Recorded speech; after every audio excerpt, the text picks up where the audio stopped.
parce que chacun a une histoire. Il y a 2 ans, la série Finding Your Roots sur PBS a réuni 25 millions de téléspectateurs, un énorme succès. Elle met en scène des personnalités en vue, comme l'ex-secrétaire d'État Condoleezza Rice, qui découvre en direct le résultat de son test. Vous pouvez nous lire ce qui est écrit? Je suis surprise. Je suis 61% africaine, 40% européenne, 9% asiatique.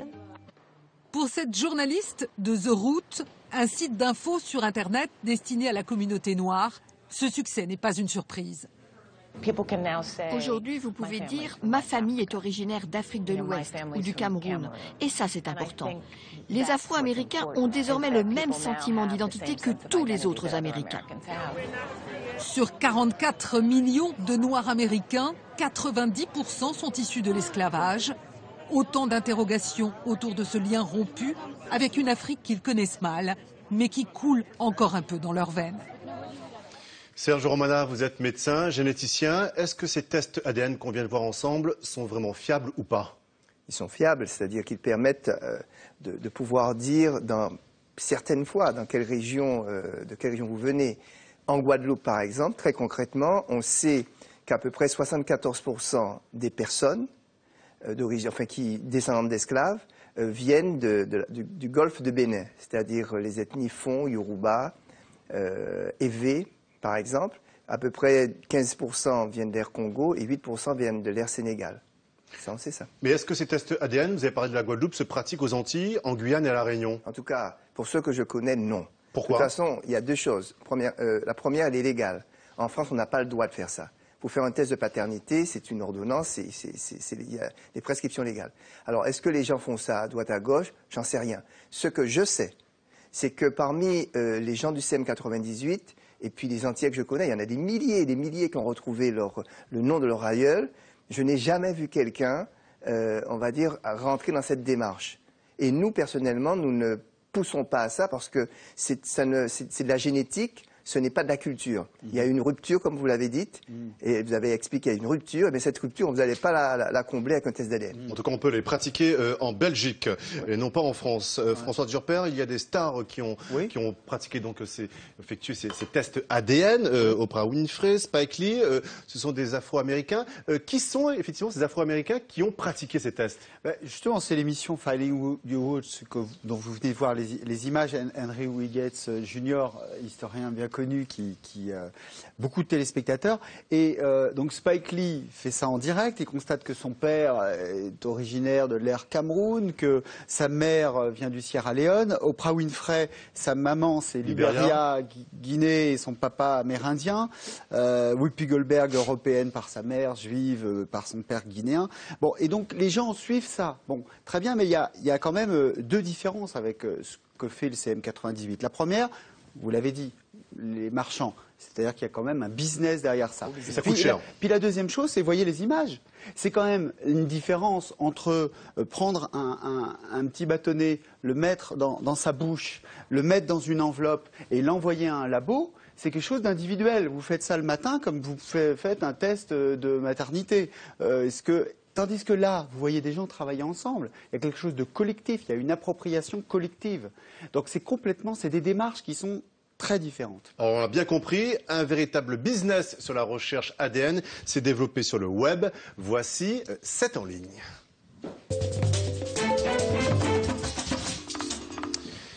Gladys Mariba nous a rejoint. Bonsoir Gladys. Bonsoir Elias. Alors sur le web aussi, le retour aux sources des Afro-Américains, c'est un véritable marché.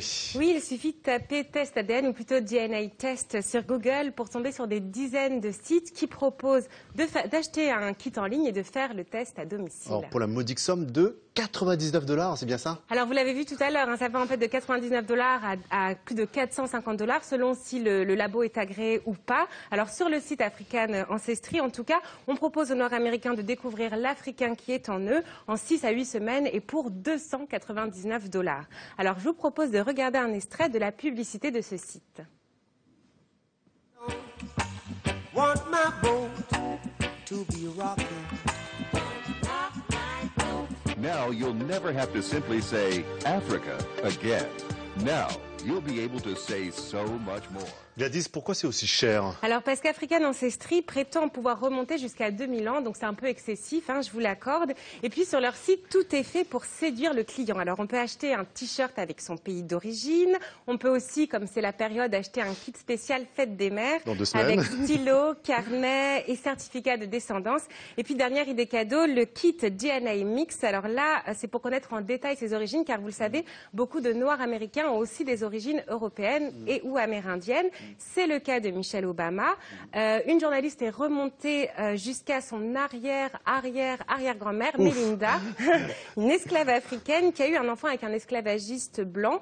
Alors la journaliste a réussi à réunir les 2 branches de la famille Michelle Obama. Voilà, on les voit ici pour une photo de famille. Belle photo de famille, Gladys. Les tests ADN semblent d'ailleurs très prisés par les people afro-américains. Oui, et souvent les médias qui les invitent dans leurs émissions sont sponsorisés par les sites qui vendent les tests ADN. Vous voyez un peu l'ambiance. Alors c'est le cas de l'émission Okaya Africa, avec des stars qui vont tester leur ADN et découvrir leurs résultats face caméra. Alors ici c'est l'acteur Michael K. Williams de la série The Wire sur écoute.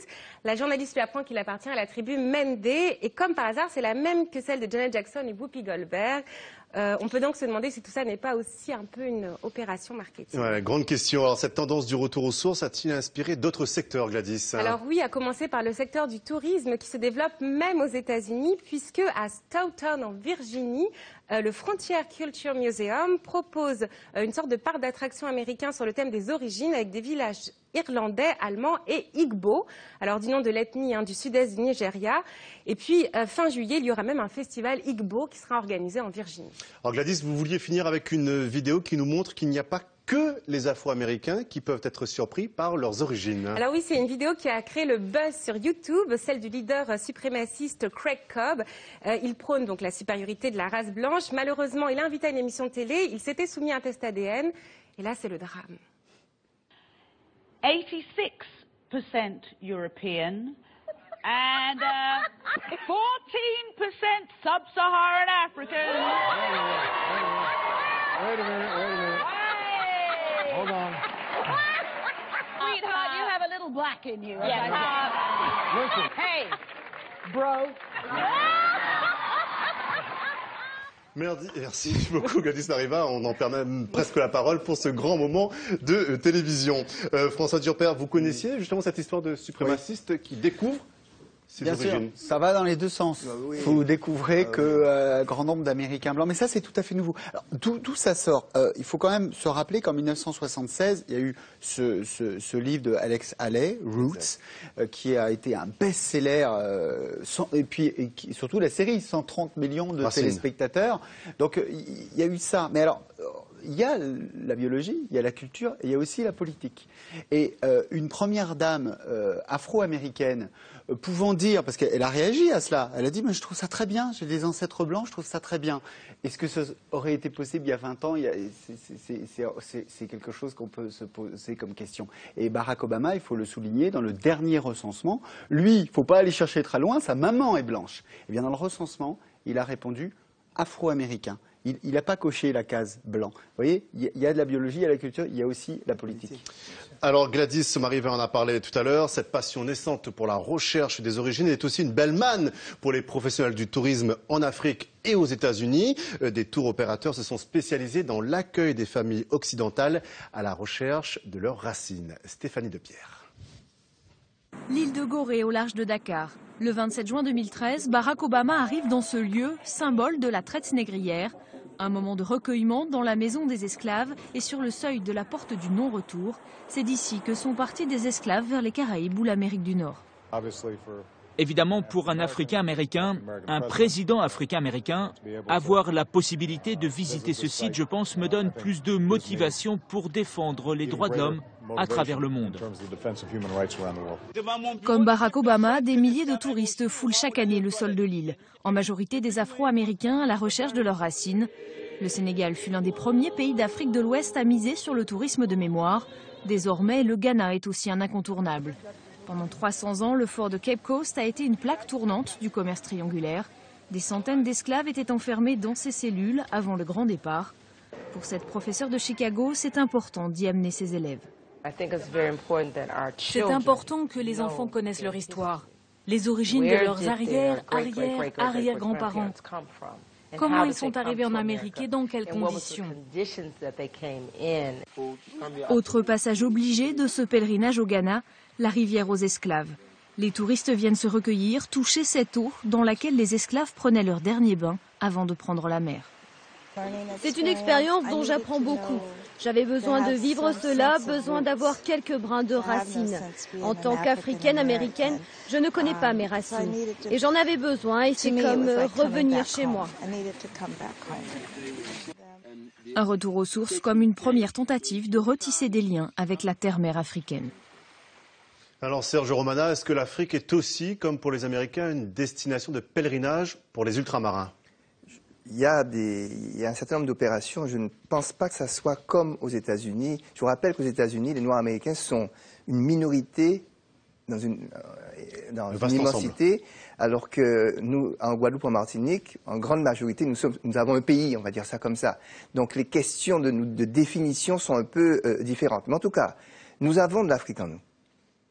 Nous avons passé, par exemple, une semaine au Bénin, parce que nous voulons ériger des stèles avec les noms de nos aïeux qui sont nés en Afrique sur les plages de Ouida, sur la plage de Ouida. Nous avons donc rencontré les rois, etc., etc. Ça a été un moment extrêmement fort. On sent qu'il y a quelque chose. Mais on sent aussi que c'est une autre société. C'est une société qui porte une histoire considérable. Et d'ailleurs, au Bénin, il existe une culpabilité au Bénin par rapport à la traite qui est considérable. Il faut bien comprendre qu'au Bénin, nous avons rencontré les rois qui sont les descendants de négriers. Mais justement, François Durper, pourquoi les ultramarins n'ont pas le même rapport que les Américains avec le continent africain? Les histoires sont différentes. Aux États-Unis, il faut se rappeler que dans les années 20-30, il y a eu un mouvement de retour en Afrique, le garvéisme notamment, qui proposait, dans une société où Serge vient de le rappeler, les Noirs n'avaient pas leur place, enfin, ils avaient une place séparée. Dans le sud et dans le nord, la situation n'était pas enviable. Et donc, Marcus Garvey proposait aux Afro-Américains, on ne les appelait pas Afro-Américains, Negroes à l'époque, de retourner en Afrique. Donc ce projet-là est né dans les têtes. Et quand il y a eu le mouvement d'indépendance dans les années 60, on voit le célèbre magazine américain Ebony proposer des pays et des opportunités d'emploi pour les Afro-Américains. Ça s'est traduit par quoi? Par effectivement des retours en Afrique. Des retours en Afrique, mais pour des gens qui n'avaient jamais mis les pieds en Afrique, et souvent par le sentiment que l'Afrique n'était pas leur pays, que leur pays, c'était bien les États-Unis d'Amérique. Oui. Donc pas de retour, comme pour les Américains, pour les ultramarins sur le continent africain, Serge Romana. Mais c'est-à-dire que, comme François vient de dire, l'Afrique, nous ne sommes pas des Africains. Et lorsque vous allez en Afrique, vous comprenez très très vite, hein, à part certaines personnes, mais c'est rarissime. Les Antillais qui vont en Afrique, ils vous le disent, etc., ils ne sont pas africains. C'est des sociétés différentes, c'est des familles matrilinéaires, c'est patrilinéaires, patriarcales. Chez nous, c'est une famille matrifocale. C'est vraiment très différent. Mais, il est important d'avoir ce lien et de rétablir l'équilibre entre ce que nous connaissons de l'Europe et ce que nous ne connaissons pas de l'Afrique.